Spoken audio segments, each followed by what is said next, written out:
Ça indique début. Voilà. Bien, bonsoir à toutes et à tous, chers collègues. La commission d'enquête chargée d'établir les raisons de la perte de souveraineté et d'indépendance énergétique de la France poursuit ses travaux cette nouvelle semaine. Elle aborde aujourd'hui un troisième cycle d'auditions plus axé sur l'électricité, le nucléaire civil, les énergies nouvelles, ainsi que sur le processus de décision gouvernementale qui accompagne tous ces éléments. On entre en quelque sorte dans le vif du sujet. Au cours de ce cycle, conformément à la volonté du bureau et du rapporteur, ces auditions de diverses personnalités ayant exercé des responsabilités importantes dans les années passées et dans les domaines qui intéressent la commission d'enquête seront organisées. Nous ouvrons d'ailleurs ce cycle avec l'audition de M. Yannick Descata, qui, parmi les nombreuses et prestigieuses fonctions qu'il a exercées, a notamment exercé celle d'administrateur général du commissariat à l'énergie atomique, que vraisemblablement nous qualifierons de CEA à l'occasion de nos discussions, et de président de CEA Industrie dans la deuxième moitié des années 90. Nous vous remercions, M. Descata, d'avoir répondu rapidement à notre sollicitation.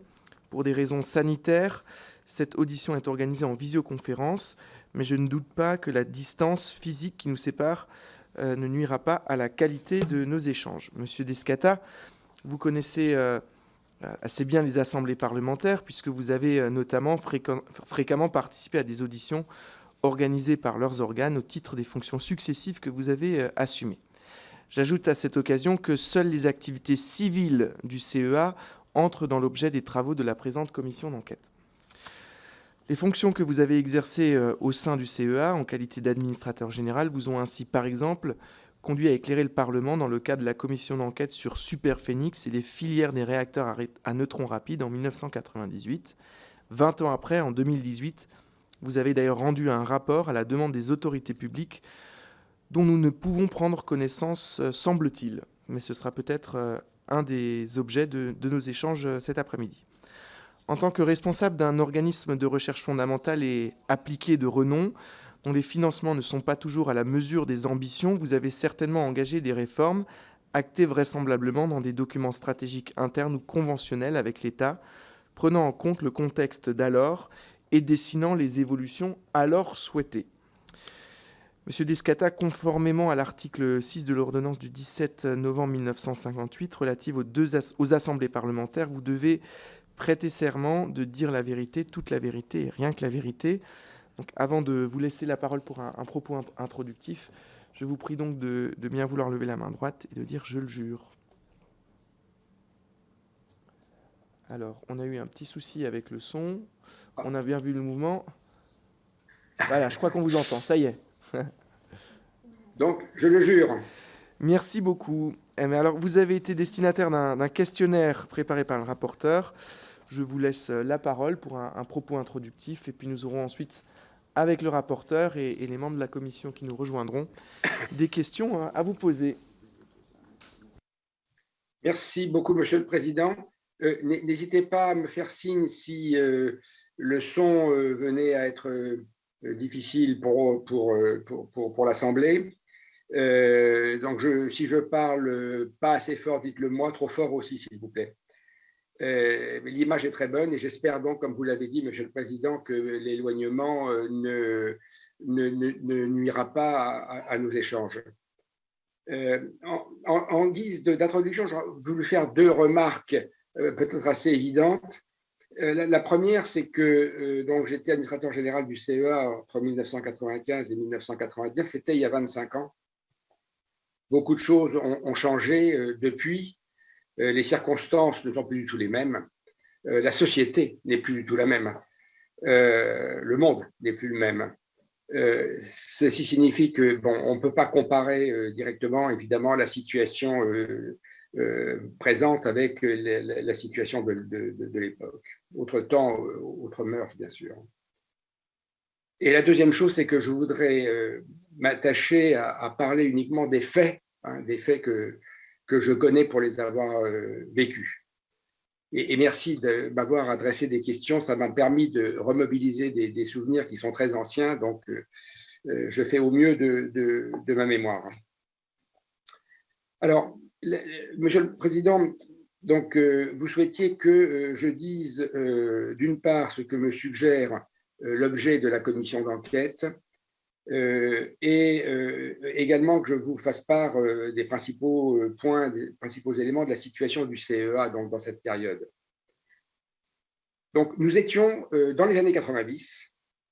C'était la dernière phase du grand programme national d'infrastructures énergétiques qui avait été lancé dans les années 70. Je crois que tout le monde connaît ce choc pétrolier de 1973 et de la grande priorité stratégique qui a été à ce moment-là mise en place par le gouvernement français, qui était d'acquérir précisément la souveraineté et l'indépendance énergétique de la France. Ça a été le lancement donc, de ce grand programme électronucléaire français avec 6 tranches par an. N'est-ce pas, nous avons construit 6 tranches par an et après, c'est devenu 4 tranches par an.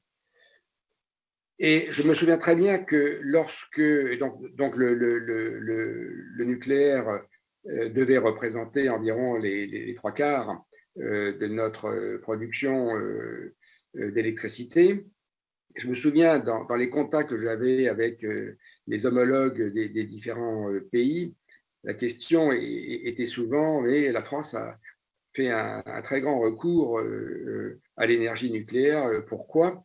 Et je me souviens que j'avais pris l'habitude de répondre, c'est quelques mots d'anglais, mais voilà, je répondais « no coal, no oil, no gas, no choice ». Et je pense que cette réponse était, comment dirais-je, était assez originale par rapport à l'ensemble des pays, toujours fortement utilisateurs de charbon, de pétrole et de gaz. Donc, ce programme avait cette particularité d'être vraiment une priorité nationale, c'est-à-dire un grand programme d'État partagé par tous. Il était conduit directement par l'État au plus haut niveau et il alignait tous les départements ministériels sur cette politique. Il alignait toutes les forces vives de la nation. Tout le monde, je dirais, tous ceux qui avaient à y contribuer étaient alignés sur les objectifs qui avaient été fixés par le gouvernement, et notamment qui était de pouvoir construire et démarrer 6 tranches par an. Et il faut dire que ça a très bien marché.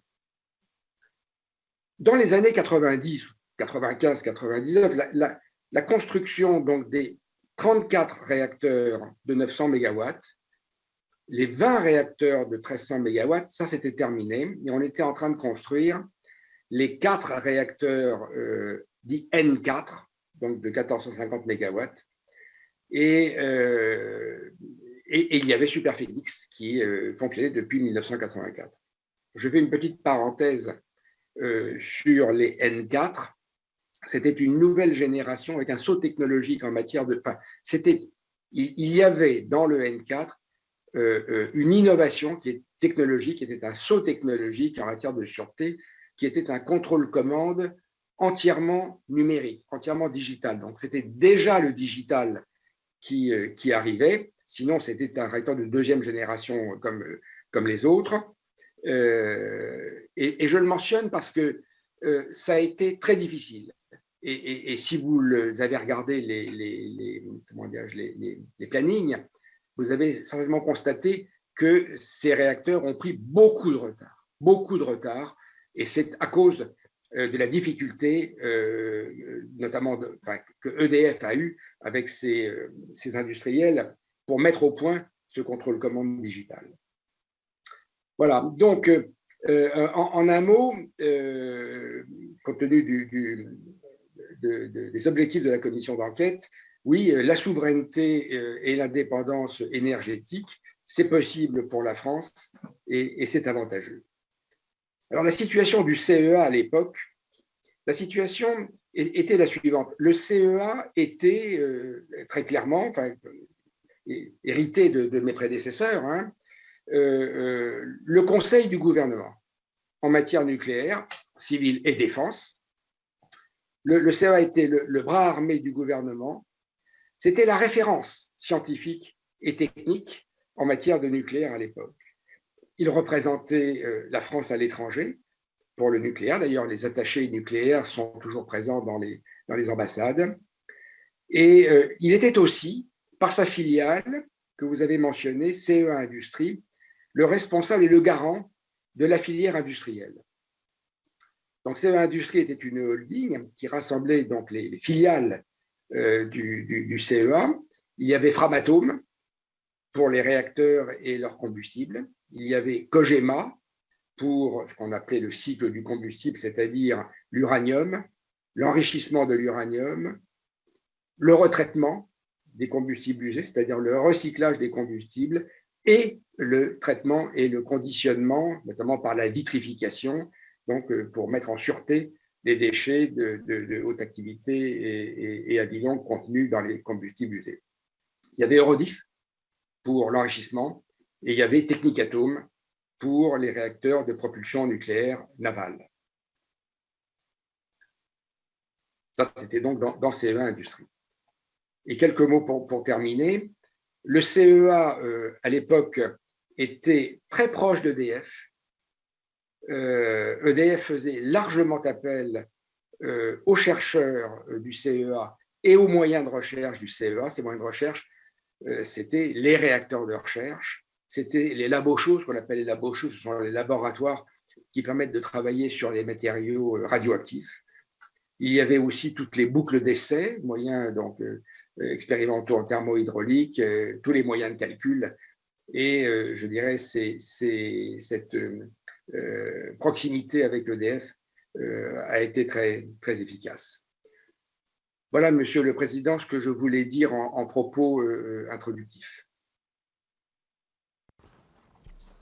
Merci, Monsieur Descata.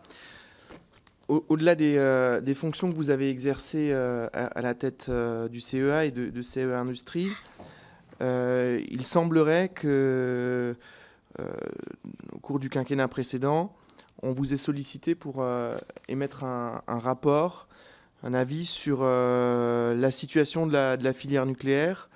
Est-ce le cas? Qu'en est-il du rapport que vous avez pu commettre? Oui, c'est un rapport qui nous a été demandé donc, à M. Laurent Collet-Billon et moi-même. M. Laurent Collet-Billon donc, était l'ancien délégué général pour l'armement. Et il portait effectivement sur les évolutions possibles de l'industrie nucléaire civile, évidemment. Et donc, nous avons fait ce rapport et donc ce rapport avait été demandé par le ministre de l'économie et des finances et le ministre de l'environnement. Je ne sais plus quelles étaient exactement les dénominations des départements ministériels. Et donc, nous avons remis ce rapport qui a été classifié confidentiel défense. Alors, est-ce que vous pourriez nous préciser la date à laquelle ce rapport vous a été commandé? Je peux essayer de rechercher. Comme il est confidentiel défense, je ne l'ai pas, parce que je n'ai pas les moyens chez moi d'assurer la sécurité d'un document classifié. Mais je peux essayer. Le travail a été fait. Le travail a été fait début 2018.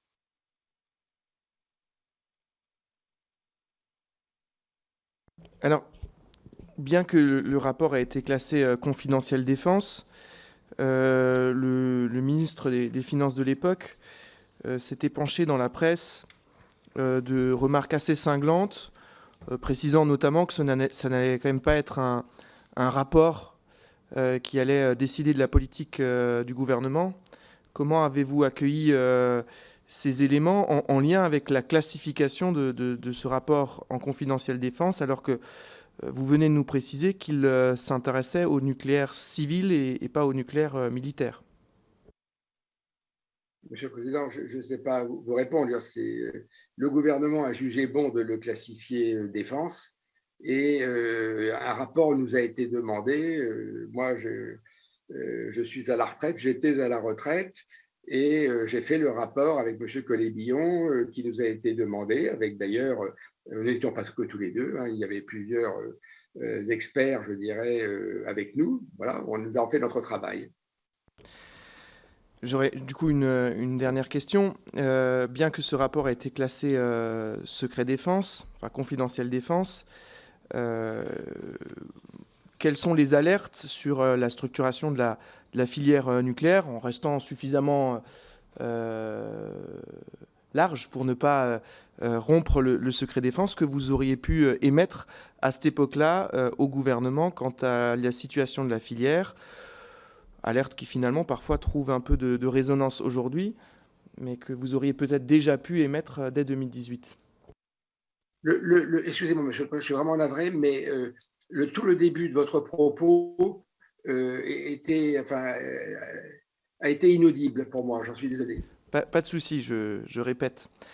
Donc, dès 2018, vous remettez ce rapport qui sera classé confidentiel défense. Alors qu'il s'intéresse au nucléaire civil, avez-vous dans ce rapport émis des recommandations, des alertes quant à l'organisation de la filière industrielle nucléaire, quant au calendrier des décisions publiques à prendre en la matière, et quelles suites, à votre connaissance, ont été données à ces alertes, sans évidemment rompre ce qui peut relever du secret défense. Il semble néanmoins qu'un certain nombre de ces alertes ou de ces constats sont aujourd'hui de notoriété publique. Est-ce que vous pourriez nous en dire quelques mots? C'est vraiment, vous me mettez dans une situation très difficile, Monsieur le Président, parce que moi, j'aimerais bien vous parler de tout ce que j'ai écrit dans ce rapport, mais la loi est ainsi faite que je n'ai pas le droit. C'est de la haute trahison que de divulguer le contenu d'un document confidentiel défense. Il y a eu effectivement, vous avez raison de le mentionner, un certain nombre de fuites, semble-t-il, qui ne viennent ni de M. Collet-Billon, ni de moi-même. Bon, qu'est-ce que je peux vous dire? Moi, je n'ai pas tellement envie de m'aventurer sur un terrain, encore une fois, qui me place dans l'illégalité.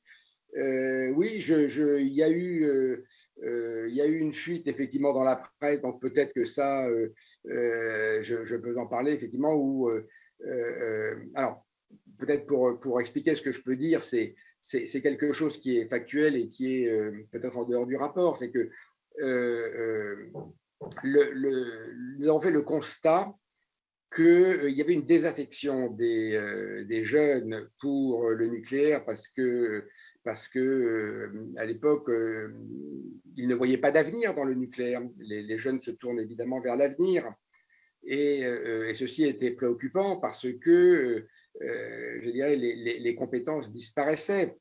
Un certain nombre de professionnels, de tous les métiers, d'ailleurs pas que des ingénieurs, allaient vers des industries plus rayonnantes comme la construction aéronautique ou les énergies renouvelables ou la construction automobile.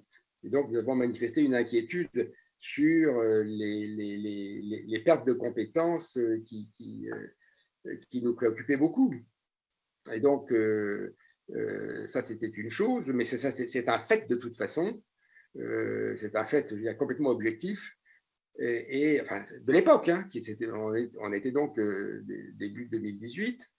Et effectivement, nous avions dit que pour que le nucléaire ait un avenir, pour que les jeunes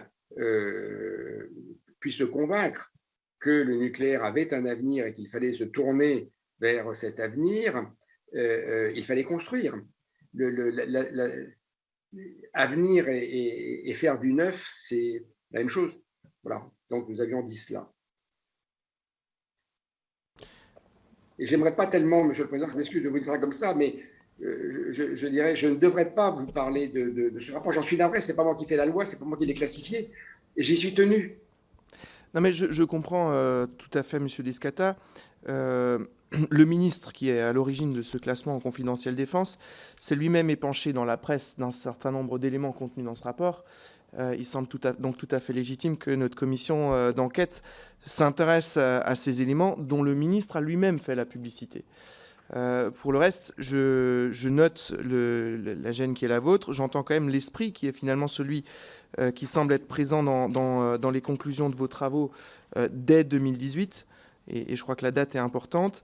Et je vais voir dans le fonctionnement de notre assemblée parlementaire quelles sont les règles pour que les parlementaires éventuellement habilités, ce qui n'est pas dans cette configuration-là le cas de notre commission d'enquête, mais puissent s'intéresser à ce document et puissent y avoir accès.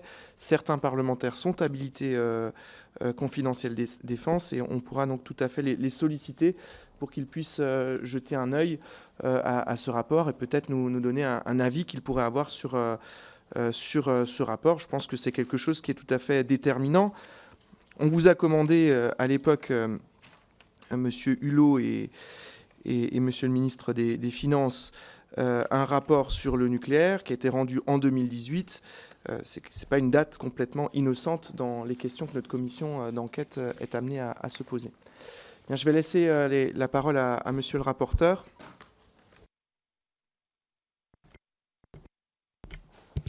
Merci Monsieur le Président, merci Monsieur Descata pour à la fois votre propos introductif et vos réponses. Je reviens peut-être sur votre propos liminaire pour vous demander de préciser la première des choses que vous avez évoquées.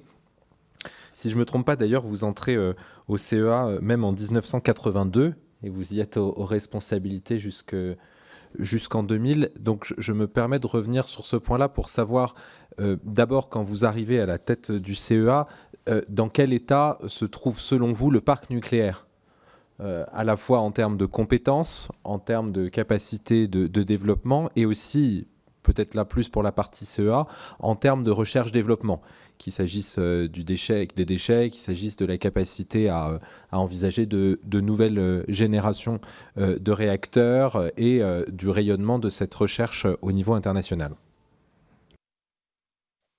Oui, le rapporteur, merci beaucoup. Donc, en fait, en 1982, je suis entré chez Technicatome, qui est donc, comme je l'ai indiqué tout à l'heure, la filiale du CEA qui est en charge de la propulsion nucléaire navale. Et j'y suis resté 8 ans et ensuite je suis rentré au CEA en 1990 pour m'occuper et créer d'ailleurs la direction des technologies avancées qui était en charge, je dirais, de toutes les activités non nucléaires du CEA, les activités technologiques non nucléaires du CEA, en particulier les activités de microélectronique. Donc du LETI à Grenoble, qui est le laboratoire d'électronique et de technologie de l'information, dont on pourra peut-être être amené à reparler. Et donc, ensuite, j'ai été administrateur général adjoint en 92 et administrateur général en 95. À cette époque-là, donc, nous étions, comme je l'ai indiqué, en train de terminer, enfin, nous, EDF, était en train de terminer la construction donc, des 4 réacteurs N4. Et donc, la situation à l'époque était une situation plutôt de surproduction, c'est-à-dire qu'on avait énormément de production électronucléaire et il y avait beaucoup d'exportations. Donc, effectivement, on était dans une situation, je dirais, confortable en matière énergétique et le CEA a été mobilisé sur l'avenir, c'est son rôle en tant qu'organisme de recherche, et donc les réflexions du CEA et de toute la filière d'ailleurs, avec EDF, avec les autorités de sûreté, portaient sur, finalement, le monde entier est équipé, le monde entier qui fait de l'énergie nucléaire est équipé de réacteurs à eau, bouillante ou pressurisée, dits de 2e génération. Et donc la question qu'on s'est posée, c'est, dans une vision, je dirais, d'avenir, c'est est-ce qu'il est possible d'aller encore plus loin en matière de sûreté Et donc de passer faire un saut quantitatif en matière de sûreté, faire une troisième génération de réacteurs, toujours de réacteurs à eau, mais une troisième génération. Et donc l'idée qui s'est mise en place, c'est est-ce qu'on peut aller suffisamment loin pour pouvoir être sûr qu'en cas d'accident ultime, c'est-à-dire d'accident avec fusion du cœur nucléaire, eh bien, à ce moment-là, on est capable de le contenir à l'intérieur de l'enceinte de confinement, de façon sûre, déterministe, je pourrais y revenir, de façon à ne pas avoir à évacuer les populations environnantes. C'était ça le saut. Ne pas évacuer les populations, même dans le cas de l'accident ultime le plus grave où le cœur du réacteur fond. Alors quand je dis ne pas évacuer, ça veut dire il est évacué brièvement, bien sûr, par précaution. Les populations avoisinantes, bien sûr, sont évacuées par précaution au moment de l'accident, mais comme il ne sort rien de l'enceinte de confinement, elles peuvent réintégrer, je dirais, les lieux aussitôt après l'accident. Voilà, donc c'était ça l'objectif. Et donc, il y a eu un énorme travail qui a été fait, et qui d'ailleurs a été fait en franco-allemand. À l'époque, il y avait une grande proximité. D'ailleurs, Framatome et le département nucléaire de Siemens, qui s'appelait KVU, ont fusionné. Et le travail a été fait donc entre le CEA, Framatome, EDF et les deux autorités de sûreté françaises et allemandes. Voilà. Donc, il y a eu beaucoup de recherches qui ont été faites. Alors, ce que je viens de dire, c'est divisé en trois secteurs. Le premier secteur, c'est il faut réduire, bien sûr, la probabilité de fusion du cœur, évidemment. Donc, on a visé une réduction d'un facteur 10 de ce risque d'accident ultime avec fusion du cœur. Ensuite, conformément à ce qu'on fait toujours en matière de sûreté nucléaire, eh bien, on postule que ça se produit quand même, malgré tout ce qu'on a pu faire comme précaution, ben ça se produit. Donc le cœur a fondu, et donc il faut maintenir la radioactivité à l'intérieur du confinement pour que rien ne sorte. Et là, il faut des dispositifs spécifiques à inventer, ça n'existait pas à l'époque. Et puis, le troisième point est important, c'est de faire toutes ces démonstrations de façon déterministe. C'est-à-dire, ce n'est pas une question de probabilité. Vous voyez, tout à l'heure, je parlais de probabilité de fusion du cœur, c'est probabiliste. Beaucoup d'autorités de sûreté s'appuient aussi sur des évaluations probabilistes de sûreté. Mais là, clairement, c'était non, on ne veut pas être uniquement probabiliste, on veut faire une évaluation probabiliste, c'est-à-dire qu'on suppose que ça fond et on doit s'assurer que ça ne sort pas. Donc, ces travaux ont pris des années, c'était un très gros travail. Je vous donne par exemple quelques innovations qui ont été déterminantes. Alors, il y a toutes celles qui ont conduit effectivement à réduire la probabilité à travers l'instrumentation, le contrôle commande, la multiplication des circuits de sécurité. Et également que je mentionne, parce qu'il n'est peut-être pas unique dans le monde, mais enfin, il n'y en a pas beaucoup de pays qui ont réussi à le mettre au point, qui est ce qu'on appelle en anglais le core catcher, c'est-à-dire ce qui permet de recueillir le cœur fondu qui passe, dont on suppose que bien sûr il ne reste pas dans la cuve, qu'il passe à travers la cuve, et donc c'est un dispositif qui permet d'étaler le cœur fondu, de le refroidir. Il y a donc des couches de béton particuliers, des couches sacrificielles comme on dit. Je ne rentre pas dans les détails techniques, mais tout ceci a été démontré d'ailleurs notamment dans les installations du CEA à Cadarache, et qui permet également de le refroidir au fur et à mesure qu'on l'étale, de le refroidir, et notamment par des moyens, je dirais, passifs, c'est-à-dire qui ne demandent pas des sources d'énergie, c'est la gravité qui apporte l'eau, etc. Bon. Donc l'ensemble de ces technologies, je dirais, du système complet a été conçu, et il a satisfait à l'ensemble des objectifs.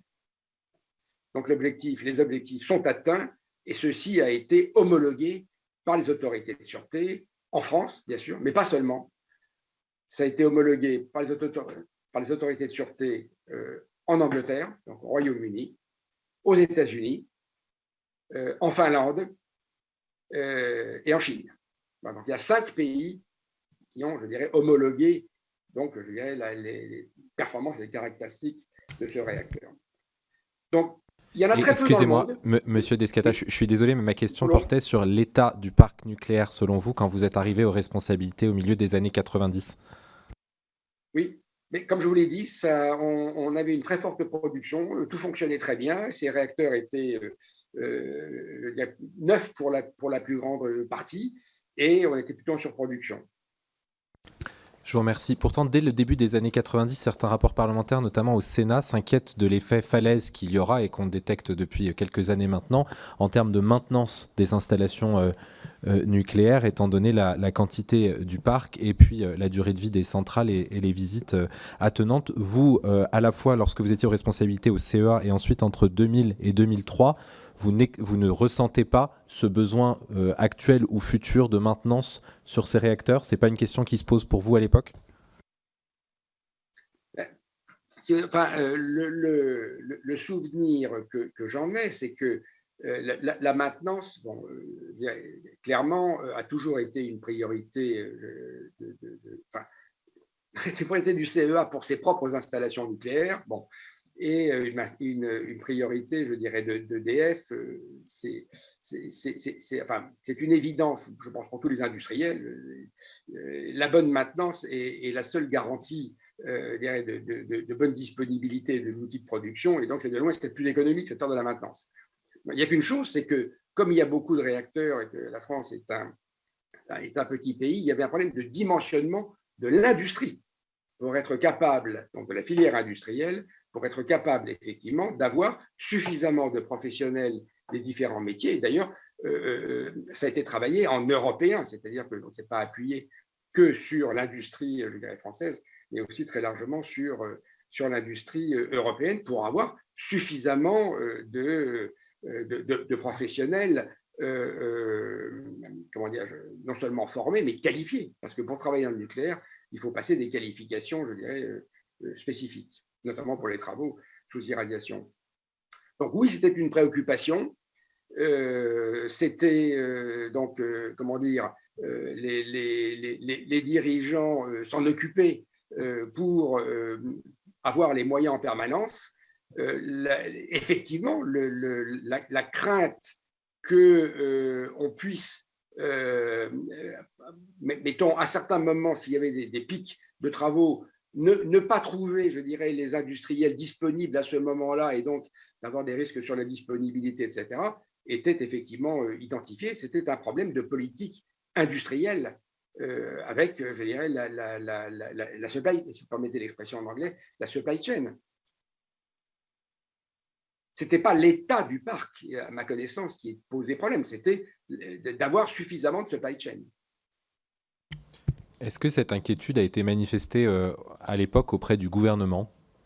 Et si oui, quelle a été la réaction du gouvernement de l'époque?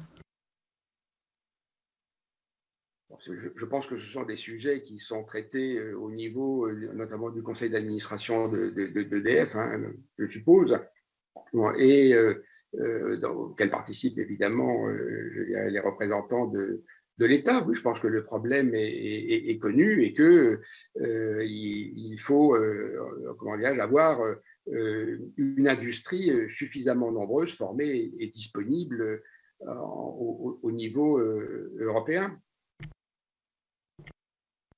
Pardonnez-moi, je me permets d'insister parce que vous avez été administrateur, vous avez été président du conseil d'administration du CEA, enfin administrateur général du CEA, puis ensuite pendant 3 ans directeur général délégué industrie d'EDF, puis membre du comité exécutif d'EDF. Je me permets d'insister, est-ce que à votre connaissance, vous directement ou indirectement, vous avez eu des échanges sur cette question de la maintenance, de la supply chain et de tout ce que ça importe, de tout ce que ça implique en termes de qualité et de sécurité du parc, enfin de sûreté du parc, pardon.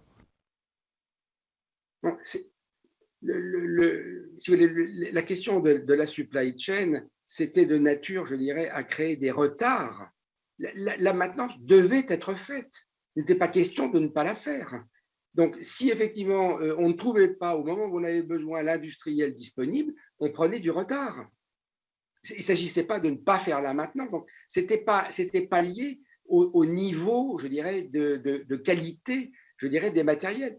EDF n'a jamais mis en service ou n'a jamais démarré une installation, je dirais, si la maintenance n'avait pas été faite avec la qualité requise. Les problèmes pouvaient venir effectivement de création de retard. Ce problème, c'est un problème industriel, excusez-moi, mais banal, dont tout le monde parle. C'était le métier de travail de tous les jours, le métier de l'ensemble du management d'EDF en charge. C'est précisément ma question, en fait. C'est-à-dire qu'en tant que responsable chez EDF et avant au CEA, je comprends qu'il s'agit d'un problème industriel et d'un problème de débouchés et de sous-traitants. Pour autant, étant donné le caractère stratégique et sensible de l'industrie nucléaire, on peut imaginer que les responsables de haut niveau d'EDF se posaient la question, anticipaient à plus de 1 ou 2 ans et ne parlaient pas uniquement des installations qui venaient d'être mises en service, mais de ce qui allait se passer dans les 10 ou 20 prochaines années. Donc du coup, je repose ma question. Quels étaient l'état des discussions au sein d'EDF et au CEA lorsque vous y étiez? Et deuxièmement, vous en êtes-vous ouvert avec les membres du gouvernement de l'époque?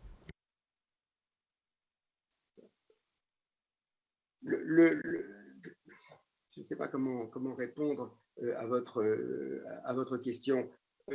Nous faisions le nécessaire, et ceux qui étaient en charge, pour pouvoir avoir accès à suffisamment d'un tissu industriel suffisamment fourni sur l'ensemble, je dirais, de la place européenne. Et nous l'avons obtenu.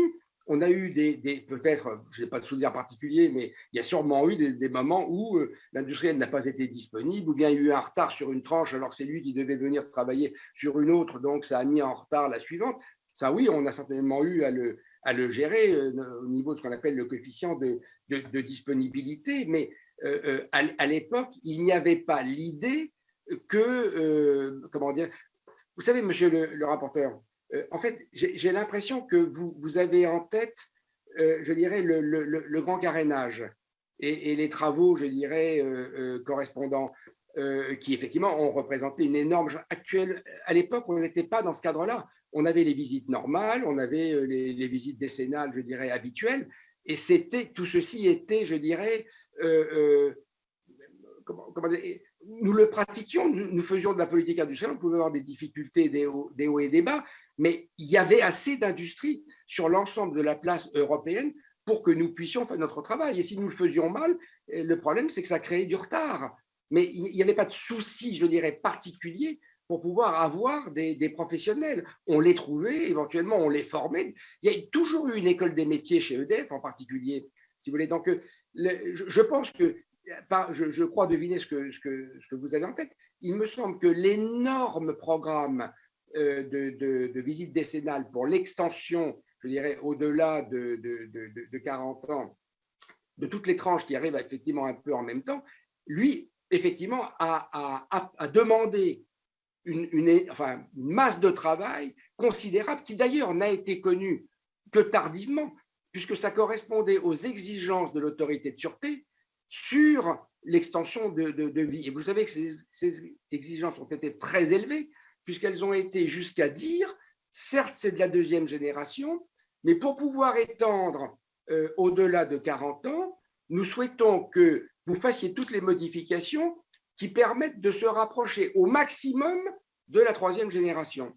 Ce que je comprends très bien au point de vue de la sûreté. La sûreté, c'est ça, elle doit progresser en permanence. Donc, c'est très bien, j'approuve entièrement ce que l'autorité de sûreté a dit. Mais la prise de conscience de ce que ceci allait introduire comme masse de travail cumulée sur l'ensemble, je dirais, du parc est arrivée beaucoup plus tard. Je vous remercie. Donc, si je résume, à l'époque, il n'y avait pas d'inquiétude sur le sujet et vous considérez que cette absence d'inquiétude était justifiée. Monsieur le rapporteur, si je peux me permettre, je vous ai dit que c'était une inquiétude, je dirais, une préoccupation de tous les jours dans notre métier pour nous assurer qu'effectivement, nous ne prendrions pas de retard en sachant que de toute façon, la maintenance serait faite et serait faite dans les conditions de qualité obligatoires qui n'ont jamais été, comment dirais-je, sur lesquelles personne n'a jamais transigé.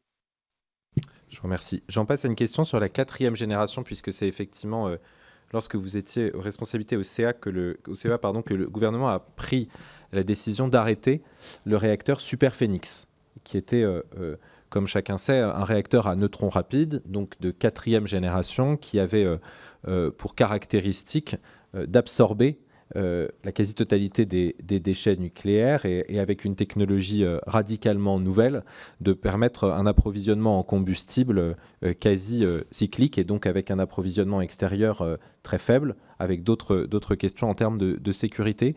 Est-ce que peut-être d'abord vous pouvez nous redire un mot, premièrement de la technologie, lorsque vous étiez aux responsabilités, et deuxièmement, du jugement que vous portez sur le fonctionnement de Superphénix à la veille de son arrêt par le gouvernement de l'époque?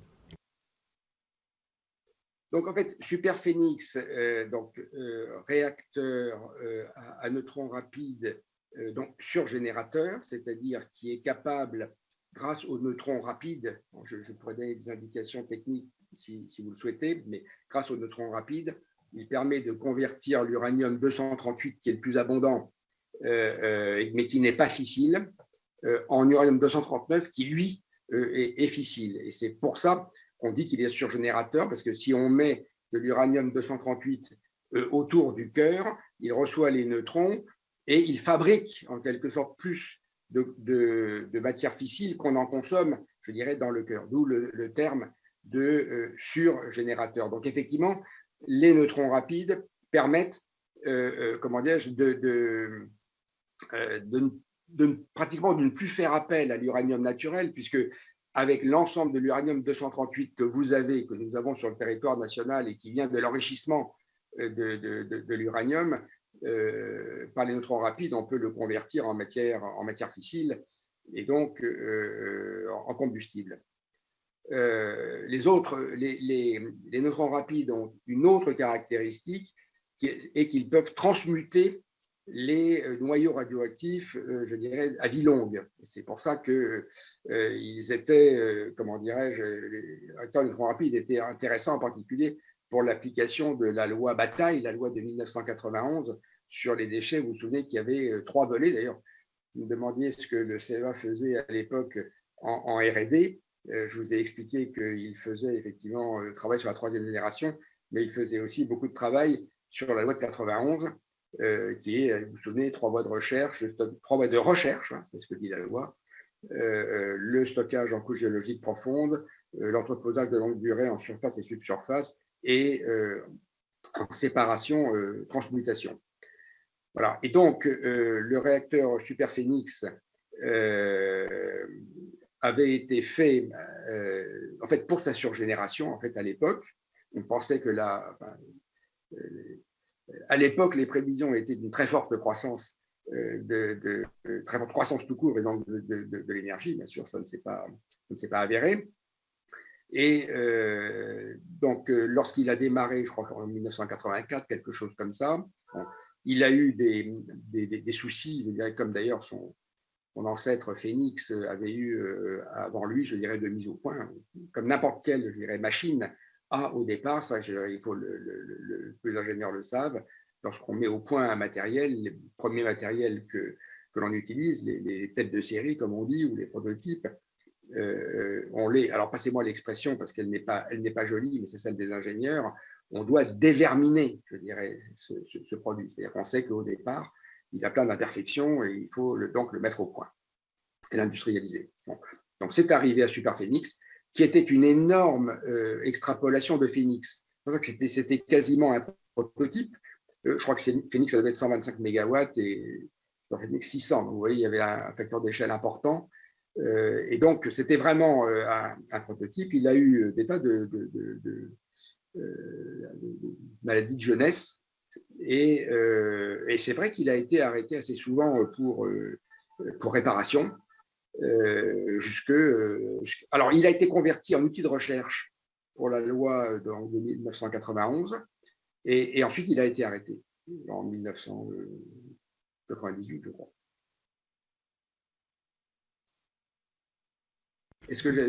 Oui, simplement, la fin de ma question, c'était comment est-ce que vous jugez son fonctionnement à la veille de son arrêt par le gouvernement en 98 ? Si vous voulez, il avait en fait, le souvenir que j'en garde, c'est il avait donc des pannes, des petites fuites internes. Donc, il n'y a pas eu de feu de sodium. Il n'y a pas eu de sodium qui est parti à l'extérieur. Il n'y a eu aucun feu de sodium. Il y a eu des petites fuites qui étaient, je dirais, reprises par les collecteurs, qui sont là pour ça, les doubles enveloppes. Bon. Mais n'empêche qu'il fallait les réparer. Et donc, il était effectivement assez souvent arrêté, d'autant d'ailleurs que chaque fois qu'il était arrêté, c'était extrêmement, je veux dire, la période pour obtenir l'autorisation de redémarrage était extrêmement longue. Donc oui, finalement, il était souvent arrêté pour des questions techniques d'une part et pour, je dirais, la procédure de redémarrage d'autre part. Parce qu'un certain nombre d'experts s'accordent à dire qu'après un certain nombre de pannes et de difficultés, les 2 dernières années qui ont précédé son arrêt par le gouvernement, le réacteur fonctionnait. C'est quelque chose qui vous semble correspondre à vos souvenirs? Honnêtement, Superphénix n'était pas sous la responsabilité du CEA. Donc, nous, nous avons apporté notre expertise en matière de neutrons rapides. Mais, honnêtement, monsieur le rapporteur, je n'ai pas le souvenir exact du planning de fonctionnement de Superphénix à l'époque. Je vous pose cette question parce que à la fois la ministre de l'Environnement de l'époque, Dominique Voynet, et encore récemment le Premier ministre de l'époque, Lionel Jospin, ont dit, je cite, notamment Lionel Jospin dans un récent papier pour Le Point, que le réacteur Superphénix avait été arrêté, je cite, pour des éléments fonctionnels et financiers, et que, je cite encore, la réussite technique du projet était fortement compromise et sa rentabilité nullement assumée. Est-ce que vous vous inscrivez en faux contre ces propos ? Là, monsieur le rapporteur, comment dire, c'est à l'exploitant qu'il faut demander ça. Moi, je n'étais pas l'exploitant de Superphénix. Je ne peux vraiment pas vous dire ni sur la rentabilité, ni. Je vous dis, je n'ai même pas en tête le planning précis. Je n'exploitais pas Superphénix. Je ne sais pas. Je ne sais pas.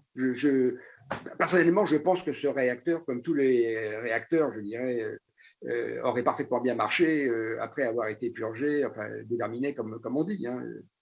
Je ne pense pas. Il n'avait pas de tare qui l'empêchait de fonctionner à ma connaissance. Je comprends votre réponse. Je pose la question autrement. Vous arrivez en 2000 en tant que directeur général délégué industrie d'EDF, qui, sauf erreur, est l'exploitant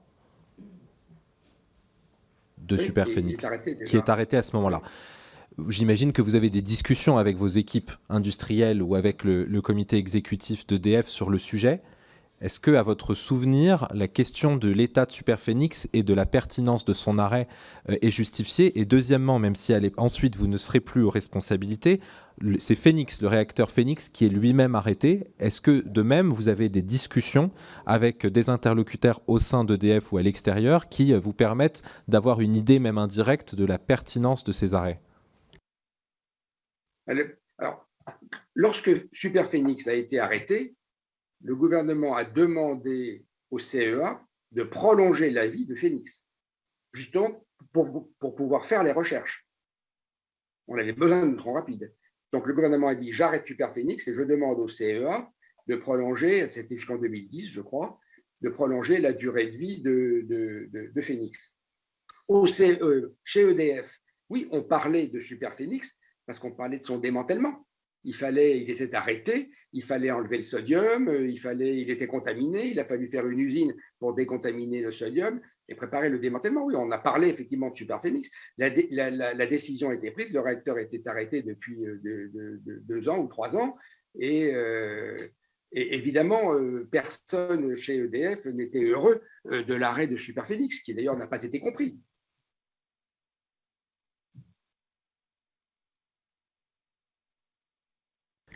Une dernière question. À titre personnel, Monsieur Descata, vous avez une très longue expérience en matière nucléaire, en matière industrielle, en matière de recherche. Est-ce que vous avez un avis sur l'arrêt de Superphénix, puis l'arrêt de Phénix, à titre personnel, en l'état actuel de vos souvenirs et de vos connaissances?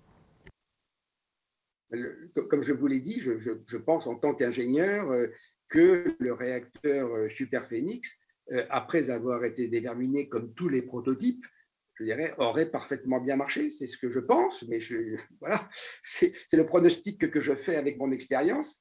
Et en ce qui concerne Phoenix, oui, puisque j'étais en responsabilité, j'ai effectivement dit au gouvernement qu'on pouvait effectivement prolonger la durée de vie de Phoenix quelques années. Et d'ailleurs, à ma connaissance, tout s'est très bien passé, c'est-à-dire que Phoenix a très bien fonctionné jusqu'à son arrêt, je pense, en 2010. Et donc, les recherches dont le CEA était responsable ont pu se faire dans Phoenix. Vous m'entendez? On vous entend, hein, Vous m'avez monsieur entendu? Descata. Ouais. Excusez-moi, j'ai l'impression que vous m'aviez perdu. Non, non.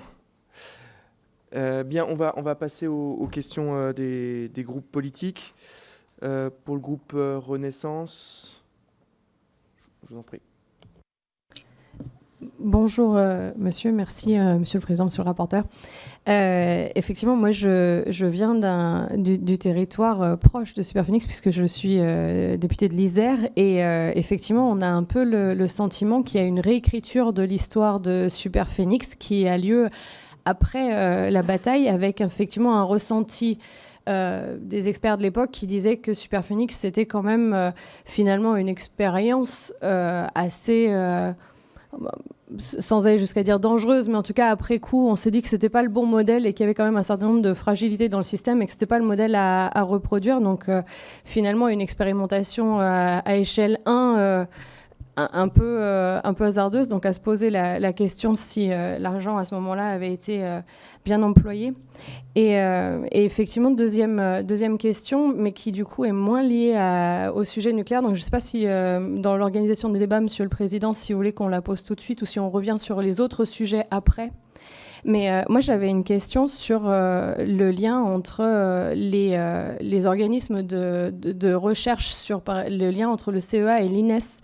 Et l'INES, qui du coup est le centre de recherche sur l'énergie solaire et l'énergie thermique solaire, et de savoir si la manière dont on a organisé finalement cette sorte de filiation de l'INES aurait pu générer un manque d'argent dans le volet finalement ENR thermique, puisque par ailleurs, on avait possiblement une sorte de compétition des énergies entre elles, avec un effet d'entraînement sur certaines énergies dans lesquelles il y avait beaucoup de recherche, beaucoup de gens employés, et donc peut-être une difficulté à aller de plein pied soutenir la recherche et le développement d'autres énergies que les énergies nucléaires, et donc finalement les compétitions de la recherche entre elles. Et donc je me disais que dans l'historique du CEA, on avait peut-être un regard sur cette vision. Monsieur Descata. Oui, merci Monsieur le Président, merci Madame. Sur Superphénix, comme je vous l'ai dit, moi ce que encore une fois, je vois encore une fois, le CEA n'a pas participé à la construction de Superphénix. Le CEA a une expérience, une expertise en matière de réacteurs à neutrons rapides. Et de ce point de vue-là, comme je l'ai dit tout à l'heure, je pense que vous l'avez noté, le CEA était utilisé, et ça c'est bien, et c'est très bien, utiliser les compétences du CEA, ses moyens de recherche, ses chercheurs étaient utilisés par EDF pour ses propres besoins. Ce que je peux dire en tant qu'ingénieur, c'est que le passage de Phénix de 125 MW à 600 MW a été une extrapolation dont le coefficient, effectivement, n'est pas habituel. En général, on ne fait pas un tel saut, je dirais, quand on fait progresser une filière. Vous voyez bien le 900 MW, le 1300 MW, le 1450 MW, le 1600 MW. Bon, on progresse, mais là, c'était un saut qui historiquement venait finalement d'une erreur d'évaluation de ce qu'allait être la croissance dans le monde, et on a voulu aller plus vite, et donc on est passé à 600 MW. Aujourd'hui, il y a des réacteurs à neutrons rapides de 800 MW dans le monde qui fonctionnent. Bon. Je ne sais pas quoi vous dire de plus sur Superphénix. Voilà. Je vous donne mes souvenirs et mon avis d'ingénieur. Sur le deuxième point, moi, je ne connais pas très bien l'INES. Je ne suis pas sûr que ça existait quand j'étais au CEA. Et en tout état de cause, moi, je me souviens très bien, quand j'étais administrateur général du CEA, on avait des activités sur, comment dirais-je, c'était l'ADEME, pour apporter les compétences du CEA, en particulier pour tout ce qui est économie d'énergie, thermique de l'habitat, oui, le thermique solaire. Il n'y avait pas au CEA à l'époque beaucoup de recherches sur le photovoltaïque, pas beaucoup. Merci, Monsieur Descata. Je pense que ce serait une question intéressante, notamment peut-être pour vos successeurs. Pour le Rassemblement national, Monsieur Tanguy. Oui, merci Monsieur le Président, Monsieur le rapporteur, Monsieur Descata. Je voudrais commencer avec l'analyse que vous avez faite sur la nécessité de produire plus ou moins d'énergie. J'ai essayé de mettre en rapport... Je ne vous entends pas, excusez-moi. Vous m'entendez? Excusez-moi, alors, allez-y. Vous m'entendez là? Je ne vous ai pas entendu au début. Oui, c'était essentiellement pour vous saluer. Mais ensuite, j'ai essayé de mettre en rapport deux éléments que vous avez donnés sur l'analyse de la nécessité de produire plus ou moins d'énergie. Vous avez parlé dans les années 90 d'un contexte de surproduction. Et ensuite, quand on a parlé de Superphénix dans les années 80, vous avez dit que les concepteurs de Superphénix avaient anticipé un besoin d'énergie très important. Et vous avez dit, sauf erreur, qu'il n'avait été pas avéré. Moi, je me pose la question. C'est ce qu'en fait, là, dans les années 90, c'est au contraire là où les planificateurs, les décideurs n'ont pas manqué de discernement. On pensait qu'on aurait besoin de moins d'énergie, alors que déjà, vous saviez très bien qu'il faudrait un jour remplacer le pétrole, qu'il faudrait remplacer le gaz, qu'à l'échelle mondiale, c'est pas que la France a consommé moins d'énergie, c'est qu'elle a transféré une partie de sa production dans des pays tiers, mais en importation, si on prend les importations, la France a sans cesse consommé plus d'énergie. Donc c'est difficile quand même de croire qu'aujourd'hui, on pouvait planifier d'avoir besoin de moins d'énergie. On ne comprend pas aujourd'hui à quel moment des planificateurs ont pu croire que les sociétés occidentale et la société française allaient avoir besoin de moins d'énergie. Par ailleurs, le qualificatif de surproduction est quand même très subjectif, parce que le fait qu'une puissance comme la France puisse exporter de l'énergie, c'est pas une surproduction. Dans ce cas, ça veut dire que l'Allemagne est en surproduction, que la Chine est en surproduction de son industrie. Non, pouvoir exporter de l'énergie, c'est plutôt bien. Donc le qualifier de surproduction, c'est pour moi déjà une erreur d'anticipation. Ensuite, vous dites que vous avez planifié, alors j'ai essayé de comprendre les questions de monsieur le rapporteur, enfin les réponses que vous avez apportées à monsieur le rapporteur, mais vous répondez sans cesse que la stratégie d'approvisionnement de supply chain a été faite au niveau européen. Mais sauf erreur, M. Descata, il n'y a pas de programme nucléaire européen. Il y avait un programme nucléaire français qui devait être souverain. Donc à quel moment des responsables français qui sont responsables du programme nucléaire français planifient une industrie au niveau européen? Je fais le lien avec ce que vous avez dit sur le programme franco-allemand. Vous avez qualifié le programme franco-allemand de recherche nucléaire comme un succès. Je vous rappelle que le partenariat franco-allemand a amené non seulement à la dissolution de ce partenariat, oui. Excusez-moi, votre dernière phrase, je ne l'ai pas entendue. Juste la dernière, le reste, j'ai très bien entendu. Sur le partenariat franco-allemand, vous avez parlé... Franco-allemand, quand vous parlez de l'Allemagne. Oui, l'Allemagne, franco-allemand. Enfin, vous avez parlé d'un succès. Je vous rappelle, sauf erreur, que ce partenariat a abouti d'une part à la dissolution de ce partenariat, à la condamnation par un tribunal arbitral de Siemens à une amende de 650 millions d'euros pour ne pas avoir rempli ses obligations contractuelles et d'avoir fricoté avec les Russes dans le dos de Siemens. Et par ailleurs, peut-on concevoir l'EPR première version, l'EPR finlandais et l'EPR de Flamanville comme un succès? Je n'en suis pas sûr. Ensuite, si vous voulez, on essaie de comprendre, il y a une période visiblement de transition dans les années 90 ou 2000 où un certain nombre de décisions ont été soit mal prises ou pas prises. Est-ce que vous pourriez nous éclairer sur le conflit, visiblement, entre la direction d'EDF d'une part, la direction d'Alstom d'autre part, et la direction d'Areva en troisième part, si je puis dire, qui visiblement a produit à des conflits de personnes et qui ont pris des décisions industrielles contraires à l'intérêt national et en tout cas contraires à la convergence des choix technologiques et industriels qui avaient amené la force du programme que vous avez décrit en introduction dans les années 70 et 80 sur le succès du plan Mesmer. Enfin, pareil, je ne comprends pas, quand vous parlez des décisions des années 90 à 2000, vous ne gérez pas une usine de machines à laver. Vous saviez déjà qu'il y aurait un effet falaise par définition. Si vous avez fait un programme monumental Mesmer, vous saviez très bien qu'il y aurait un jour un effet falaise si les réacteurs n'étaient pas remplacés. Donc ce n'est pas en lançant un pauvre réacteur à Flamanville en 2007 et même s'il y avait eu Penly en 2012 qu'on prévoyait l'effet falaise. Donc je ne comprends pas, surtout que ça suppose en fait d'avoir déjà anticipé le grand carénage et d'avoir même anticipé la prolongation des centrales à 40, 50, 60 ans. Sinon, il y a un effet falaise. Donc je ne comprends pas. Les années 90 et 2000 sont critiques dans les prises de ces décisions. Qu'est-ce qu'il y a des décisions politiques politiques ou industrielles qui ont été prises. Sincèrement, je n'arrive pas à le comprendre avec les éléments que vous nous avez donnés. Vous avez parlé de Superphénix, certes, mais il y avait quand même l'anticipation d'Astrid. Est-ce que oui ou non, quand vous y étiez, entre Phénix d'une part prolongé, Superphénix arrêté, est-ce que vous y avez déjà un projet d'Astrid qui, de mémoire, est lancé plus tard par Jacques Chirac? Est-ce que c'était en cours? Est-ce qu'on a perdu du temps? Et un autre domaine qui est peu évoqué dans le nucléaire, où on a sans doute perdu du temps du point de vue du CEA, c'est le réacteur Osiris. Et là, je crois que c'est au moment où vous y étiez. Osiris était un réacteur vieillissant. Le réacteur qui devait prendre sa suite a eu des retards monumentaux. Pareil, dans ce domaine-là, quelles ont été les décisions qui fait qu'aujourd'hui, sauf erreur, Osiris est arrêté et la France ne dispose pas de son successeur? Je vous remercie. Merci, Monsieur Tanguy. Monsieur Descata, pour ces, du coup, 6 questions. Oui, merci beaucoup.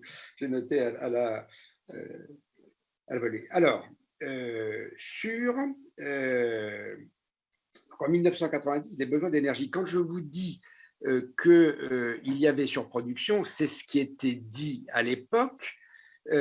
Simplement, d'ailleurs, je crois que la production d'électricité nucléaire était de 80%, et donc le surplus était 80% de la totalité de l'énergie produite, et donc une partie importante était exportée, et effectivement, à mon avis, c'est très bien, hein, je pense que c'est tout à fait parfait que la...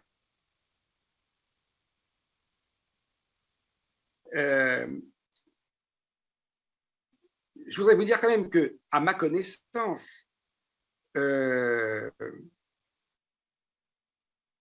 quand il a été décidé de faire Flamanville 3, il n'a pas été décidé de faire Flamanville 3 et 4.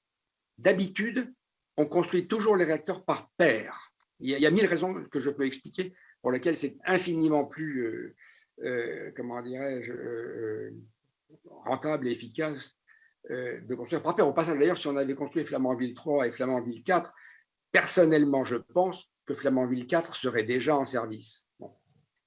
Donc, tout simplement parce que quand il y a un souci sur l'un, les équipes passent sur l'autre, donc il n'y a aucune perte de temps.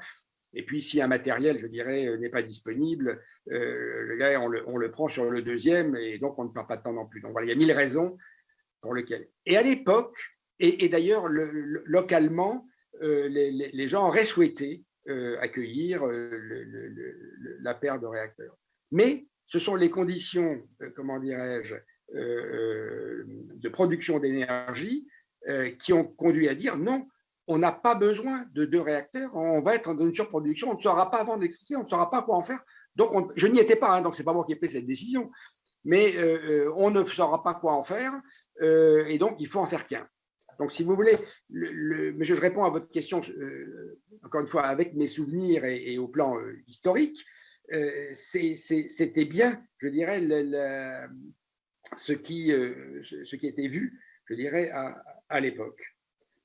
Ensuite, sur la supply chain, je m'a fait comprendre quand je disais au niveau européen, c'est-à-dire sur la place européenne, ce n'était pas une politique européenne, hein, bruxelloise, hein, c'était simplement le fait que toute l'industrie européenne travaille ensemble. Et d'ailleurs, si vous allez voir les différents participants de la supply chain, je dirais d'EDF, vous verrez des tas de sociétés de tous les pays européens.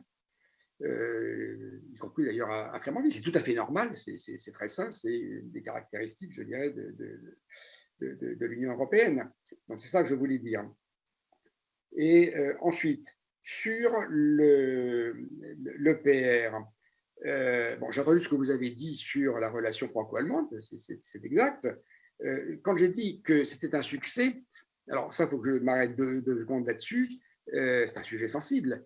Ce que je dis, c'est que la conception de l'EPR est un succès, c'est-à-dire que c'est pratiquement le seul réacteur 3e génération aujourd'hui. Le réacteur AP1000, qui est le réacteur américain dit 3e génération, n'est pas de 3e génération, sauf qu'il n'est pas déterministe. La démonstration a été faite de façon probabiliste, ce qui convient aux autorités de sûreté, je dirais, américaines, qui ne convient pas aux autorités de sûreté françaises, qui veut une démonstration déterministe. Ce que l'AP1000 américain ne peut pas faire. Ne peut pas faire, parce qu'il n'a pas ce fameux dispositif dont je vous parlais tout à l'heure, notamment. même s'il a plus de sûreté passive, je dirais par ailleurs. Donc, il ne serait pas autorisable en France, à ce que j'ai compris. Bon. Donc oui, l'EPR est un des seuls réacteurs à avoir réussi à atteindre le niveau de la 3e génération de par sa conception. Ensuite, effectivement, sa construction à Flamanville a été effectivement très difficile pour plusieurs raisons qui sont connues, donc je ne m'étends pas, mais je suis tout à fait prêt à le développer devant vous si vous le souhaitez. Moi, j'en vois à peu près 3 raisons. Une raison massive et des facteurs aggravants. La raison massive, c'est qu'on a arrêté de construire des centrales nucléaires pendant plus de 10 ans, que pendant cette durée-là, le métier de maîtrise d'un très grand chantier comme celui, je dirais, de construction d'un réacteur nucléaire a été perdu. Parce que ce métier de maîtrise d'un aussi grand chantier, c'est un métier qui est difficile, qui est, je dirais, peu répandu. On ne trouve pas beaucoup de gens qui ont ce métier-là. C'est un métier qui ne s'acquiert que par la pratique et par l'expérience. Et en l'occurrence, là, il a été perdu par manque de pratique. Voilà. Et donc, cette maîtrise insuffisante du chantier provoque évidemment des retards, des reprises. Et tout le monde le sait, les surcoûts essentiels viennent de l'allongement du planning. Comme on dit dans la profession, un chantier qui dure, c'est un chantier qui coûte. Voilà. Et donc, il y a eu des retards considérables et donc des surcoûts considérables. Un facteur aggravant a été que, je vous ai dit tout à l'heure combien la conception de l'EPR a été travaillée et ciselée, parce que c'était très difficile, ce n'était pas gagné d'avance qu'on y arrive. Je rappelle qu'encore une fois, à ma connaissance, c'est un des seuls, je sais que le chinois ne l'est pas, je sais que l'américain ne l'est pas, est-ce que le russe l'est? Je ne sais pas, je ne le connais pas, donc je ne peux pas dire, mais c'est en tout cas un des seuls, peut-être le seul réacteur de 3e génération qui existe, je dirais, déterministe, j'insiste, qui existe, je dirais, au monde. Donc ça a été effectivement un succès, mais du coup, ce qui à l'époque paraissait comme ancillaire, parce que ça paraissait simple, qui est de s'occuper du béton, d'avoir ce qu'on appelle la constructibilité, c'est quelque chose qui est facile à construire sur la logistique, sur les emménagements, sur la coordination des corps de métier, etc. Tout ça, ça a été, je dirais, renvoyé à plus tard. Ça a été insuffisamment travaillé. Et lorsqu'effectivement le Flamanville 3 a été construit, ces difficultés de construction qui n'ont pas été éliminées, des porte-à-faux sur les murs qui consistent à mettre du béton partout, etc., ce qui est compliqué, ce qui ensuite crée d'autres problèmes induits. Je pourrais vous en citer beaucoup. Il suffit d'aller à Flamanville en écoutant les équipes. Je dirais, ces difficultés-là ont de nouveau fait perdre du temps et conduit à faire des reprises. Et c'est beaucoup lié au béton et aux emménagements et au soudage. Voilà. Bon, donc, facteur aggravant, coût et délai. Il y a un 3e facteur aggravant, induit par ce qui précède, qui est que beaucoup de matériel mécanique et électrique ont été installés sur le site au début, parce que c'était le moment. Après, il y a eu tous ces retards. Et donc, ils sont restés installés sur le site très longtemps et ils ont vieilli sur le site. Et ils se sont dégradés sur le site. C'est de la maintenance. Voilà, il y a des points de rouille à enlever, il y a des joints qui ont séché, qu'il faut changer, il y a des connecteurs, je dirais, dont il faut revoir l'isolement, etc. Donc, des tas de reprises de maintenance finalement à faire parce que les matériels sont restés inutilisés sur le site pendant longtemps. Ces matériels-là sont faits pour être utilisés. Un matériel de ce genre qui n'est pas utilisé se dégrade. Donc, c'était un 3e facteur aggravant. Mais ça n'a rien à voir avec la conception, je dirais, du réacteur qui lui donne sa sécurité de 3e génération. C'est ça que je voulais dire. Ensuite, vous m'interrogez sur le conflit de personnes dans un certain nombre d'entreprises que vous avez citées. Dans TAC, oui, ça a été vu et c'est certainement regrettable. L'effet falaise. Alors, l'effet falaise, sur le fait qu'on aurait à remplacer effectivement les réacteurs ultérieurement. Donc là, je comprends que ce n'est plus l'effet falaise de tout à l'heure, monsieur le rapporteur nous parlait de l'effet falaise sur la maintenance. Là c'est l'effet falaise sur le remplacement du parc, si j'ai bien compris. Bon. Alors cet effet falaise, il était parfaitement connu. Et si on a travaillé sur la 3e génération, c'est bien pour être capable de remplacer la 2e génération par quelque chose qui était beaucoup mieux, enfin, en termes de sûreté, tout au moins, qui était la 3e génération. Donc oui, on savait très bien qu'effectivement, on aurait à la remplacer, et donc on a travaillé la 3e génération. Et puis on s'est arrêté de construire. Ensuite, oui, vous disiez effectivement un seul réacteur n'y suffit pas, mais ça j'en ai parlé tout à l'heure, le réacteur unique de Flamanville. Astrid, non, Astrid n'était pas du tout en vue, enfin à mon époque, hein, pas du tout. On était, bon, j'ai raconté ce que je sais de Super Phoenix et de Phoenix. Je pense que Astrid est arrivé beaucoup plus tard. Et Astrid, lui, est un réacteur à neutrons rapides qu'on appelle Gen 4, hein, c'est-à-dire la 4e génération. C'est-à-dire, c'est encore, je dirais, un pas de plus dans le cadre, je dirais, d'un groupement international de pays qui s'intéressent, je dirais, à l'avenir du nucléaire, qui serait donc un réacteur de 4e génération au sodium. Quant à Osiris, ce que vous avez dit sur le fait que Osiris finirait par avoir une fin de vie, c'est tellement exact que j'ai moi-même lancé, c'était juste avant que je parte d'ailleurs, j'ai moi-même lancé le projet de réacteur destiné à remplacer, on avait le temps à l'époque, hein, on avait largement le temps, c'était pris une dizaine d'années avant, hein, mais ça m'avait paru ce qu'il convenait de faire. Et donc, j'avais lancé le projet du remplaçant d'Osiris et que nous avons appelé avec le haut-commissaire qui était à mes côtés, donc Robert Dautrey, nous avons appelé le réacteur Jules Horowitz parce qu'il se trouve que M. Horowitz était le père de la physique des réacteurs dans le monde, un grand chercheur du CEA qui venait de décéder.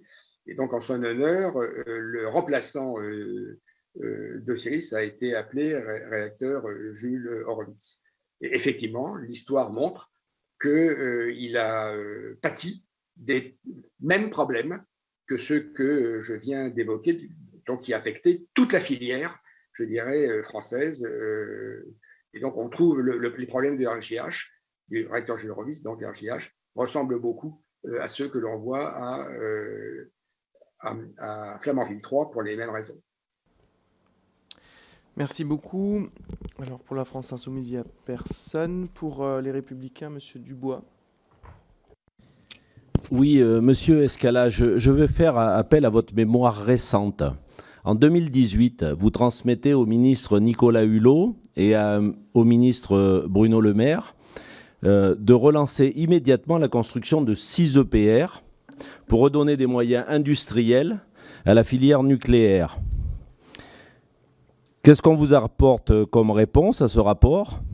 Et comment vous pouvez expliquer pourquoi le président Emmanuel Macron attend 2022 pour changer de position et donc relancer quelque chose? Merci de votre réponse. Monsieur Descata.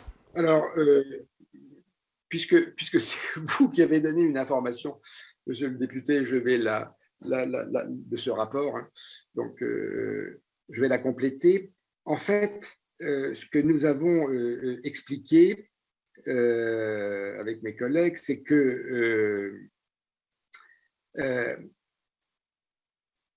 si on voulait relancer la construction de réacteurs, ce qui nous paraissait nécessaire pour, comment dirais-je, réintéresser à la filière nucléaire et à l'avenir les gens qui partaient, et notamment les jeunes qui se détournaient du nucléaire, il fallait effectivement faire un palier. Il fallait faire un palier parce que la construction de un réacteur, je me suis exprimé tout à l'heure sur la construction de un réacteur, je pense que ça ne colle pas. Bon, il faut construire un palier. J'ai aussi essayé d'évoquer rapidement pourquoi un palier était comment dirais-je, bien plus efficace. Et là, l'idée, si vous,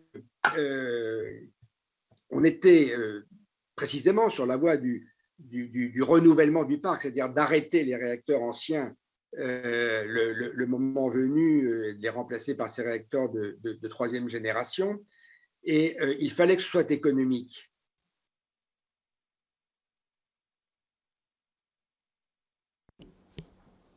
Génération. Alors, si vous pouvez reprendre, il y a 15 secondes, Monsieur Descata, on a eu un petit saut avec la connexion. Si vous pouvez reprendre au début de votre paragraphe. Alors, attendez, le paragraphe dans ma tête, c'était... donc, ce que je disais, c'est que... vous étiez sur le palier, voilà. Oui, c'est ça. Je dis que pour nous voulions faire passer l'idée que pour pouvoir à la fois donner de la visibilité à la filière, reconquérir les professionnels pour qu'ils ne quittent pas la filière ou qu'ils y reviennent, pour que les jeunes se tournent vers la filière, il fallait annoncer un palier. Annoncer un réacteur n'est pas significatif, je dirais, de l'avenir d'une filière. Donc, il fallait annoncer un palier. L'autre raison était économique. Je disais, le nucléaire a le potentiel d'être économique, très économique et compétitif. Pour exprimer ce potentiel, il faut faire une série. Mais c'est comme toutes les autres énergies, toutes les autres activités industrielles d'ailleurs. Si aujourd'hui, je dirais, le photovoltaïque, par exemple, ou les éoliennes, c'est pareil, voient leur coût diminuer de façon extrêmement intéressante, c'est par le nombre, c'est bien par la courbe d'expérience et par le volume. Bon. Donc, le nucléaire, si on veut on veut exprimer son potentiel économique, il faut lui donner ses chances, l'effet de série. Voilà. Et alors, ensuite, la question a été, mais l'effet de série, ça commence à combien? Et en fait, il est assez facile de voir, parce qu'on a pu faire les études, que ça commence au-delà de 6. Voilà. À partir de là, on voit vraiment un effet de série et une réduction, je dirais, significative du coût de construction et donc du coût de revient, puisque comme vous le savez, c'est essentiellement le coût de construction qui fait le coût du kilowattheure nucléaire, le coût du combustible compte pour peu. Voilà. Donc, c'est la raison pour laquelle, effectivement, nous avions proposé, effectivement, de faire ces trois tranches, je dirais, à minima et plus, effectivement, dans la perspective du renouvellement du parc, c'est évidemment beaucoup plus, comme le montre d'ailleurs le rapport du RTE. Hein. Je n'y reviens pas, vous le connaissez, le rapport du RTE qui donne le panorama en 2050, on voit bien, je dirais, le nombre de tranches qu'il faut pour remplacer les réacteurs, sachant que les réacteurs de deuxième génération peuvent certainement aller au-delà de 40 ans. Je crois que c'est une réponse que je n'ai pas faite à M. Tanguy, mais je peux la faire maintenant. C'est que tous les gens, si vous voulez, du nucléaire savent très bien que 40 ans, c'était la durée, je dirais, initiale, mais que tous les réacteurs, je dirais, peuvent aller largement au-delà de 40 ans. Et d'ailleurs, il y a plein de réacteurs dans le monde qui, effectivement, ont largement dépassé les 40 ans. Et vous savez très bien qu'il y en a qui sont autorisés à 60 aux États-Unis et que même ça va vers 80. Bon, voilà. Et certains parlent de plus. Bon, alors moi, je ne pense pas que, à titre personnel, je ne pense pas qu'il faille aller, je dirais, dans cette voie. Mais si on veut rester dans une norme, je dirais, raisonnable d'extension de durée de vie, le renouvellement, effectivement, du parc nucléaire demande effectivement de construire activement des réacteurs de nouvelle génération, comme on le voit dans le papier du RTE. Alors maintenant, quelle réponse avons-nous eue, M. Dubois? Eh bien, aucune. Je n'ai eu... Donc, le dossier a été, le rapport a été remis, il a été classifié, et je n'en ai plus jamais entendu parler. Merci, Monsieur Descata. Les autres groupes, personne n'est présent. Je donne la parole à Madame Brulebois qui avait une question. Merci, Monsieur le Président. Merci, Monsieur le Directeur. Vous l'avez dit, il faut... nous avons été 10 ans sans construire de centrale, donc nous avons perdu une culture nucléaire et surtout la motivation des jeunes. Je me souviens, il y a 30 ans, de la motivation et de la passion de nos jeunes pour s'engager dans la voie du nucléaire. Alors, on avait pour projet de construire une université des métiers du nucléaire. Est-ce que vous la connaissez? Est-ce qu'à votre avis, nous formons suffisamment à tous les niveaux de réalisation d'une centrale? Et vous l'avez rappelé, en août 2018, le CEA annonçait l'abandon d'Astrid, un réacteur de 4e génération, qui est capable de consommer les produits issus du recyclage des combustibles usés. Et c'est un projet qui s'inscrivait dans la ligne de Phoenix et de Superphénix, arrêté en 1999, en même temps d'ailleurs que le projet du Grand Canal Rhône-Rhin dans ma circonscription. Donc cet arrêt d'Astrid ne remet-elle pas en cause la stratégie et la capacité française de traitement des combustibles usagés? Et dans ce cas, la France ne risque-t-elle pas de se trouver déclassée dans le domaine du nucléaire civil, là où d'autres, comme la Russie et la Chine, avancent à pas de géant et investissent dans la recherche et le développement? Merci, madame. Alors, sur l'université des métiers du nucléaire, non, en fait, je sais qu'elle existe, évidemment. Hein, je sais que beaucoup de gens s'en occupent, et des gens très qualifiés, très compétents. C'est fait partie du plan Excel, à ma connaissance, d'EDF, qui a bien perçu, je dirais, ce besoin. Qui est effectivement lié à la désaffection que l'on a connue, désaffection pour le nucléaire. Est-ce que c'est assez? Je n'ai pas les informations, madame, je ne le connais pas, mais je suppose que ce problème a été suffisamment identifié, suffisamment, comment dirais-je, mûri, parce qu'il est, comment dirais-je, il est assez évident. Hein. Donc, pour que comment dire, on ne fasse pas de demi-mesure et que on fasse je sais pas comment dire, la quantité d'efforts nécessaires pour effectivement renouveler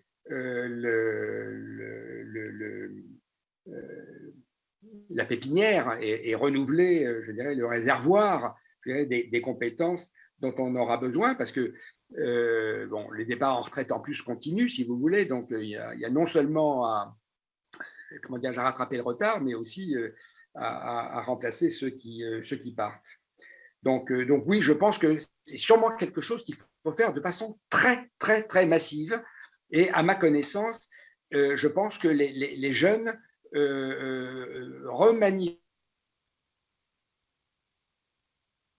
nous avions indiqué dans notre rapport, où l'on voyait la façon dont les promotions, par exemple, à l'Institut des techniques et sciences nucléaires, l'INSTN, l'Institut national des sciences et techniques nucléaires, qui est l'endroit où de formation du CEA, la désaffection à travers, je dirais, à la fois, je dirais, les candidats, hein, où les écoles d'ingénieurs de catégorie A, il n'y avait pratiquement plus de candidats qui venaient à l'INSTN, et puis au génie atomique en particulier, et puis le nombre de candidats baissait aussi. Donc je dirais, les indicateurs, ils étaient quantifiés, on savait les mesurer, on le voyait. Il semble que la tendance puisse commencer à s'inverser. Bon, donc ce sera certainement à vérifier. Et en ce qui concerne ensuite Astrid, donc le sujet, si vous voulez, de génération 4, c'est exactement comme ce que j'ai dit tout à l'heure sur génération 3, donc c'était il y a 25 ans. On était encore en train de construire la génération 2 que nous au CEA, nous sommes intéressés, nous avons lancé le travail sur la génération 3. Et effectivement, je pense qu'il faut aussi maintenant lancer le travail sur la génération 4 qui, comment dirais-je, aura sa place. En plus, il y a un cadre international qui s'y prête bien, qui n'était pas le cas à l'époque, avec ce groupe international, donc Génération 4. Et oui, c'est certainement un élément important pour l'avenir du nucléaire, compte tenu des propriétés physiques, c'est de la physique nucléaire pure, bon, compte tenu des caractéristiques physiques très intéressantes des neutrons rapides, en particulier pour la surgénération, donc pour la gestion du combustible, et aussi pour la réduction de la quantité de déchets de haute activité et à vie longue. Pas de haute ou moins haute, mais de déchets à vie longue. Merci bien, Madame Pouziref. Merci, Monsieur le Président. Monsieur Descata, on parle pour les problèmes qu'a connu le PR, effectivement, d'une perte de compétences.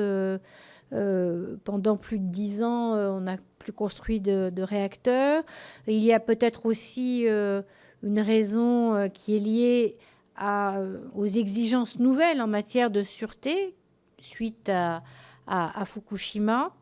Moi, je voulais vous questionner, avoir votre sentiment sur d'éventuels problèmes de maîtrise d'œuvre sur le projet, sur donc la période qui court depuis fin des années 90 et années 2000, puisqu'on a eu d'abord les rapprochements entre Framatome, Cogema, les restructurations industrielles en fait qui sont faites autour de Areva, Framatome et puis ensuite d'EDF. Avez-vous un sentiment sur le fait qu'on a perdu quelque chose en ligne aussi dans ces années-là en matière de compétences, de maîtrise d'œuvre dans la fabrication des réacteurs, sachant que EDF jusqu'à présent était plus un exploitant qu'un fabricant?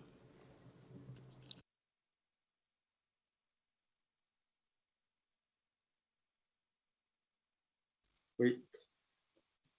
Alors, sur les exigences nouvelles en matière de sûreté, donc, en fait, la troisième génération, elle a été, je l'ai dit plusieurs fois, donc je ne vais pas m'y attarder, vous faire perdre du temps. La troisième génération a été inventée pour faire un saut vraiment quantique, un saut important en matière de sûreté nucléaire. Donc, ça correspondait véritablement à la sûreté. Alors ensuite, sur les exigences en matière de sûreté, si vous voulez, je crois que nous avons une autorité de sûreté qui est réputée, je dirais, pour ses exigences et comment dirais-je, ses compétences. Bon. Donc, ça, c'est très important. Il ne peut pas y avoir de nucléaire sans avoir une autorité de sûreté forte et compétente. Et donc, c'est normal que l'autorité de sûreté soit exigeante. Vous savez, on applique ce principe de sûreté qui est qu'on doit utiliser le meilleur des connaissances disponibles. Donc voilà, c'est ça qui fait que la barre, si je puis dire, de la sûreté ne cesse d'augmenter. Et c'est bien, parce que c'est consubstantiel, je dirais, du nucléaire et de son avenir. Effectivement, à la suite de Fukushima, il y a eu des réévaluations de sûreté qui ont été faites et il y a eu tas de dispositions qui ont été, qui permettent de donner de la résilience aux centrales qui ont été, je dirais, demandées par les autorités de sûreté et qui sont en cours d'implémentation, à ma connaissance, chez EDF. Donc, moi, je trouve ça tout à fait positif. Les demandes faites par l'autorité de sûreté, je vous dis, sont en cours d'implémentation. Sur la restructuration de la filière, c'est vrai que EDF est un exploitant, comme vous l'avez dit, mais quelque part, je veux dire, tout à l'heure, je ne sais pas si vous vous souvenez, j'ai dit que je pense qu'un des facteurs clés de succès de la construction du parc à l'époque, ça a été l'alignement de tous les acteurs, vraiment depuis le plus haut niveau de l'État jusqu'à tous les professionnels des entreprises, l'alignement sur les objectifs, je dirais, du programme. Je pense que tout ce qui va dans le sens, je dirais, déjà d'aligner la filière. Tout à l'heure, on parlait de problèmes de personnes, des alignements évidents. Bon, tout ce qui déjà fait que la filière s'aligne elle-même, c'est son travail de le faire, donc de s'aligner sur un chef de file. Je pense que ça va dans le bon sens. Je pense que c'est important à un moment où on se prépare, si ceci est confirmé, à reconstruire des réacteurs en série. Bon. Donc, les restructurations qui ont été faites vont dans le sens de cet alignement de la filière, et je pense qu'il faut continuer dans cette voie. Ce n'est pas encore complètement, je pense, acquis. Voilà. Puis après, il y aura l'alignement de tout le monde avec la politique du gouvernement, d'ailleurs, avec la nouvelle délégation interministérielle qui a été créée, qui justement a pour but de veiller à cet alignement de l'ensemble des, si j'ai bien compris, des textes que j'ai lus dans le journal officiel, bon, sur la politique nucléaire du gouvernement. Bien, est-ce que... Oui, alors je ne l'ai pas dit, excusez-moi, Monsieur le Président. Évidemment, c'est sous-entendu, je ne l'ai pas dit, mais je précise, c'est que effectivement, c'est logique d'aligner. Quand on dit qu'on aligne la filière, il faut qu'il y ait un chef de file pour veiller à l'alignement. Hein. Bon. Et ça me paraît bien que ce chef de file, ça soit EDF. Merci. Est-ce que des membres ont encore une question à poser ? Si ce n'est pas le cas, Monsieur Descata, je vous remercie d'avoir répondu à l'invitation de notre commission d'enquête. Je retiens beaucoup de choses de votre audition. D'abord, la place de la volonté politique au plus haut niveau de l'État pour mener à bien un programme aussi ambitieux que le programme électronucléaire français. Et avec les échanges que nous avons eus aujourd'hui et le regard au long cours sur votre carrière et l'histoire électronucléaire française, et des échanges aujourd'hui, je m'interroge sur notamment les raisons qui ont conduit au classement confidentiel défense de votre dernière contribution finalement à la réflexion stratégique sur ce sujet-là, et je ne manquerai pas de saisir la délégation parlementaire au renseignement pour que nous puissions évaluer les façons dont nous pourrions accéder à vos travaux qui éclaireront là aussi nos propres travaux sur la meilleure façon de reconstruire un processus décisionnel à même de réarmer la France en matière de souveraineté énergétique. Je vous remercie et je donne rendez-vous aux membres de la commission d'enquête à 20h pour l'audition de M. Bréchet. Très bien. Merci, Monsieur le Président. Merci, Mesdames et Messieurs les députés de votre écoute. Et donc, je suis bien sûr à votre disposition. Merci. Merci de votre attention. Au revoir, Mesdames et Messieurs.